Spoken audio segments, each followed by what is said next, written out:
This video will provide historical records of compelling evidence which shows the racist actions of U.S. political officials from the past who used gun control laws to weaken and destroy Black people and the Black community here in America. This video is not intended to harass, bully, or spread hate of any kind and was created for educational purposes only. Everything stated in this video is based upon facts with citations and sources provided in the description box. Hey everybody, what's up fam? This is Tree from treeoflogic.com.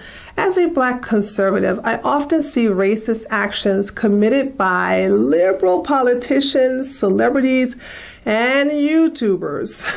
Sometimes their racist mentality and actions are subtle, but for the most part, it's blatantly obvious.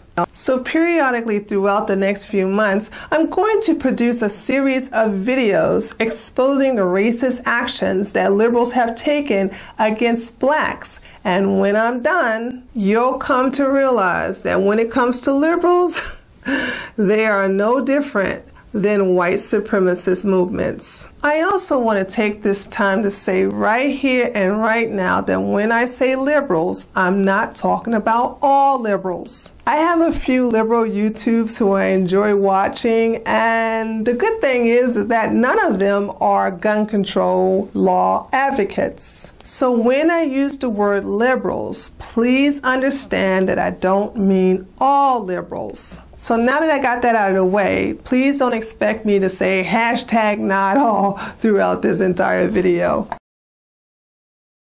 For some crazy reason, my people believe that liberals have their best interests in mind, and that's far from the truth. There's a long list of actions that liberals have taken to subjugate and oppress Black people, and I will talk about these actions in future videos. But for now, let's start this series off with liberals pushing for gun control. When it comes to gun control here in America, no other race is more victimized by it than Black people. And this is the very reason why racist liberals are strong advocates for gun control laws. Remember this: the basic right of every American is the right to self-defense. By removing this right from Black people, it will make them powerless and subservient to the Democratic politicians who took that right away from them in the first place. We as Black people make up only 13% of the population, but commit over half of the homicides here in America. However, 93% of those homicides are committed by Blacks killing other Blacks. So when you have these liberals pushing for gun control, it doesn't affect Black criminals. These criminals will get guns regardless of the laws. They will either buy guns illegally from unregistered sellers or acquire them from friends, family, or gang members. Why is the gangbanger who has the Saturday night special in his pocket given more rights than the average everyday citizen? Even though he was illegally armed, he has a right to defend himself, and you have not the ability to defend yourself. So if the law says that I can't buy a certain gun, that if I can't carry a gun a certain way, I abide by that because I'm law-abiding. But the criminals are the ones that buy any type of guns that they want, and are empowered.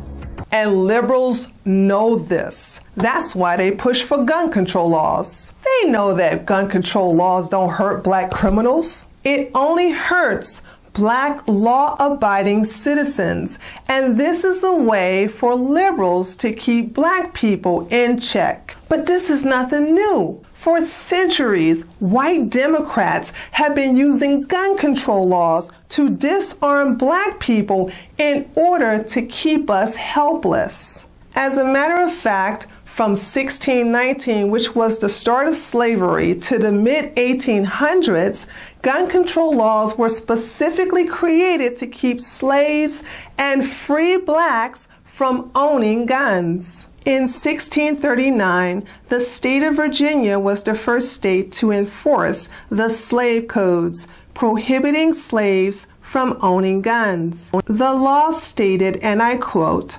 "All persons except Negroes are to be provided with arms and ammunition." Other states in the South followed suit and implemented similar laws preventing slaves from owning guns. However, this didn't stop runaway slaves from owning guns and using it on white Democrats hired to catch them. Oddly, or against intuition, pre-Civil War, that is, in many of the accounts of slaves fleeing from slave catchers, slaves in the North, free blacks actually fleeing from slave catchers who were operating in the North. We see a variety of instances of armed self-defense by free blacks, by fugitive slaves, by individuals on the Underground Railroad. It's interesting in the second chapter, I've got lots of detail and several period images of blacks fighting off slave catchers with firearms,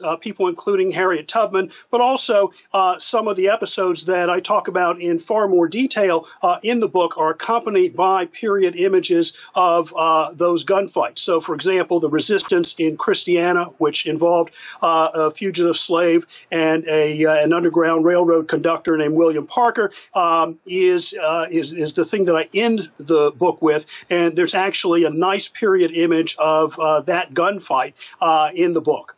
But as free blacks and free slaves were becoming more common in the South, the white Democrats began to make changes to the laws targeting them. So in 1751, they passed a law called the Black Code, which required Louisiana colonists to beat or whip any black person who was carrying a weapon. If those blacks refused and tried to escape on horseback, the colonist was authorized to shoot and kill them. There's a long list of gun control laws created by Democrats to disarm blacks, and these racist liberals would form posses like the Ku Klux Klan to enforce gun control laws on black people. Now, before the Civil War, blacks were never allowed to own guns. However, during the Civil War, blacks kept guns for the first time because they served in the Union Army and were allowed to keep their guns. These black men would teach their family members how to use the weapons,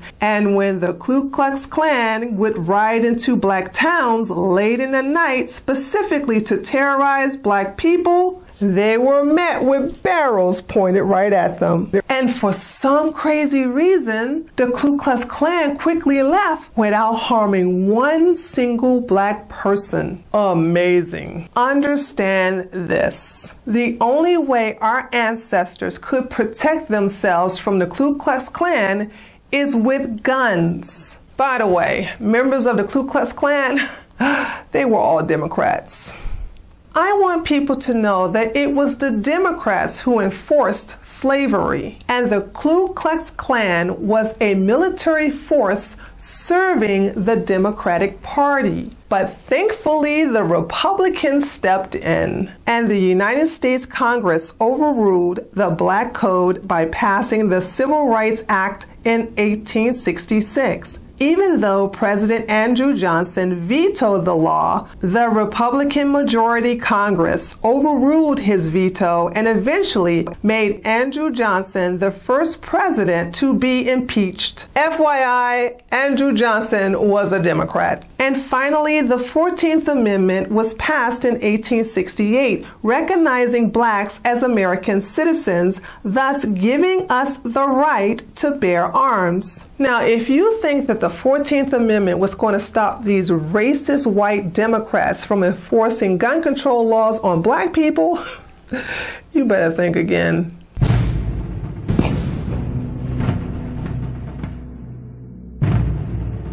With the passage of the Civil Rights Act of 1866, African Americans were given the right to bear arms. But new laws were written in such a way to exclude blacks from purchasing guns. The greatest service the authorities can render the city now is to disarm every Negro. search every Negro house and arrest everyone who is... Inexpensive handguns were banned, or high taxes were imposed to keep guns out of the financial reach of a mostly poor black community. So in 1877, racist white Democrats bypassed the constitutional rights of black people by passing a list of Jim Crow laws, which remove rights from blacks, including the right to own guns. During the era of Jim Crow laws, dubbed separate but equal, we had a powerful sister named Ida B. Wells who led the fight against lynching of black people in the South. She was a powerful civil rights activist and journalist for anti-lynching laws. Knowing the dangers that blacks faced in the South with racist white Democrats, Ida B. Wells was a strong supporter of blacks owning guns for self-defense. She is quoted for saying, "A Winchester rifle should have a place of honor in every black home, and it should be used for the protection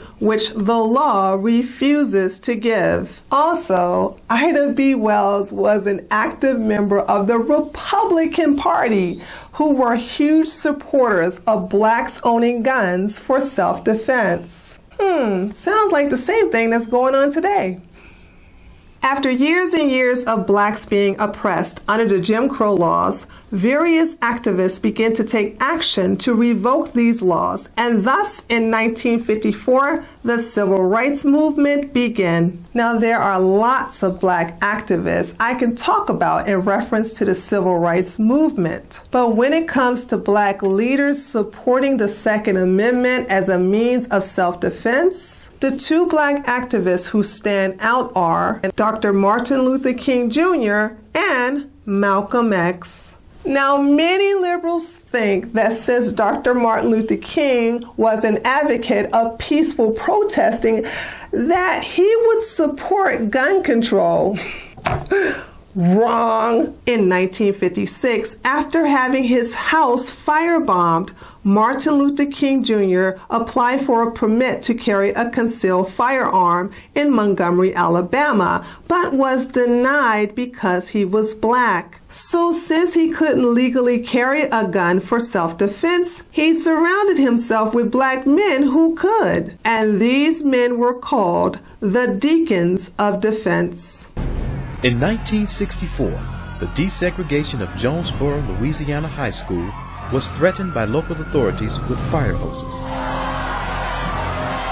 4 armed black men arrived with loaded shotguns. Without firing a shot, the mob dispersed and the authorities retreated. The students entered the school without incident.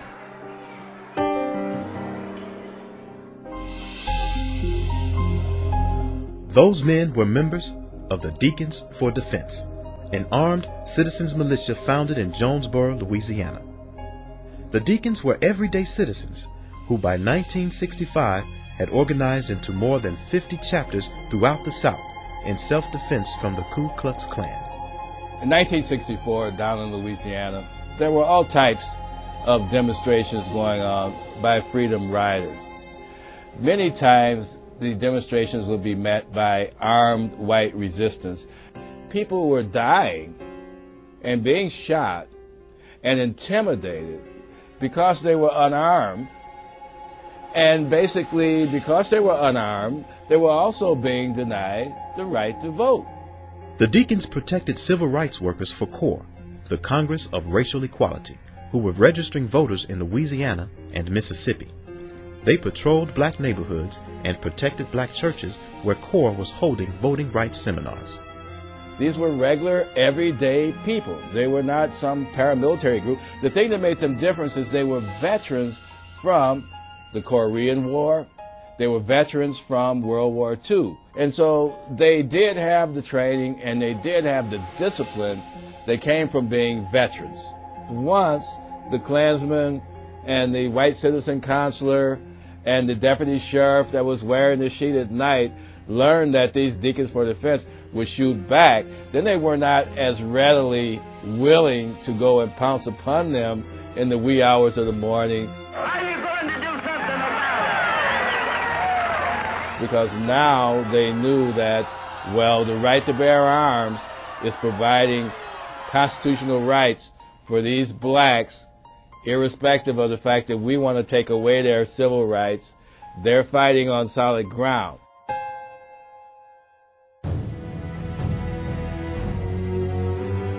The effectiveness of the deacons in deterring violence was so great that Dr. Martin Luther King and Floyd McKissick of CORE hired the deacons to protect the marchers from Klan aggression in the 1966 March Against Fear. The very effect of armed resistance in the name of civil rights is what really cast a new enthusiasm into the civil rights movement at a critical time. You see, even though Dr. King was committed to the nonviolent resistance, he valued the effectiveness of guns for self-protection. That's why he made sure that his family, his house, as well as himself was surrounded by armed members of the Deacons of Defense. I have more information to provide to you in reference to the actions of racist liberals determined to disarm blacks with gun control laws. But I can't put them all in one video, so this concludes video 1. Be sure to check back next week for part 2, as we started off with Malcolm X and the Black Panther Party of Self-Defense. This is Tree from treeoflogic.com. If you like this video, give it a thumbs up. If you're new to my channel, feel free to subscribe. And remember to make sure that you're still subscribed to my channel on a weekly basis, because YouTube is still removing subscribers from my channel without their knowledge or permission. I would also like to thank my financial donors who support my work. Without your donations, making videos like this would not be possible. And if you would like to financially contribute to my work, a link to make your one-time or monthly donation can be found in the description box. That's all I have for you today, and I look forward to seeing you next time. Later, taters.